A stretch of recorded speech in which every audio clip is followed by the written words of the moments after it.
We are all devastated by the news that we have just heard from Baltimore. So this is, of course, the big announcement that Liz Truss has herself made. We just heard Liz Truss step up to the podium in front of 10 Downing Street and state that she is not able to deliver the mandate for which she was elected for. And therefore, Liz Truss, in less than 6 weeks since she was elected to 10 Downing Street, has now stepped down from the position of the Prime Minister of Britain. She said that she's spoken with the King and has now told him that she simply cannot and is not in a position to deliver on the mandate. After the ouster of Boris Johnson 6 weeks afterwards, Liz Truss, the woman who in fact managed to emerge as the candidate from the Tory party, has now tendered her resignation. This is breaking news that has just come in from 10 Downing Street. We heard the British Prime Minister Liz Truss there step up to the podium and make this surprise announcement. Everyone knew that Liz Truss's days were numbered at the 10 Downing Street, but what no one expected was that her ouster will come in this manner. Her Finance Secretary, Kwasi Kwarteng, was forced to step down after that disastrous mini-budget that he announced, and later Suella Braverman, of course, was forced to resign. And today, what we've heard just in the last few moments is that Liz Truss has now stepped down from being the Prime Minister of 10 Downing Street. And I'm told that my colleague Alex Isat is standing by in London. Alex, this was something that was never in doubt, but the timing and the manner in which her resignation is in fact coming, is this coming as a surprise? It has come in as a surprise at how quickly this has turned around, and it seemed to all be pivotal on last night's chaos in the Commons, where supposedly people were forced to vote against their will and manhandled, and that was going to be an investigation. I've heard from a lot of MPs who say that that was a turning point for them, that the whole Conservative Party, the cabinet that's in place, they don't have power and they don't have this credibility. And seeing all of that chaos and that shambles that was happening last night actually made them think this isn't going to work anymore. And that's when we saw a huge number of MPs put forward their letters of resignation.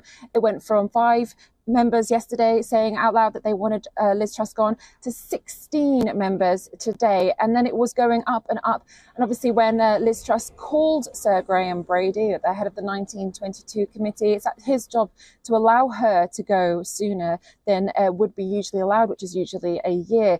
So it seemed that she was trying to navigate what exactly the MPs were saying about her. There apparently was 100 or so backbenchers who had written letters to the 1922 committee also asking her to leave.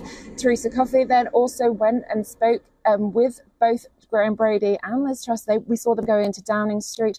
So at that moment, it seemed inevitable that Liz Truss's days were numbered. It was just surprising that it seemed so quickly to happen.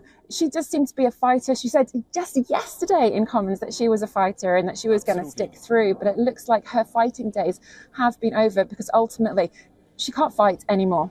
Absolutely. She can't fight if she hasn't got the support of her members of parliament. Alex, do continue to stay on with us. Let's in fact listen in to Liz Truss announcing her resignation after she stepped out to the podium in front of 10 Downing Street. Absolutely indeed. So this is the statement that was made by Liz Truss just a few moments ago. Everyone knew for a fact that the clock was ticking for Liz Truss, but perhaps what no one anticipated was the quickness and the manner in which this resignation, of course, would come. And my colleague Alex Isat is still with us from London. Now, Alex, this is something that puts the Tory party in complete disarray. Everyone knew that Liz Truss perhaps was not going to last very long. There were memes that were doing the round which indicated that Liz Truss was perhaps not going to last till the 31st of October. But the fact is, she hasn't lasted 6 weeks at 10 Downing Street. So what happens from here? Well, yes, the shortest Prime Minister in history.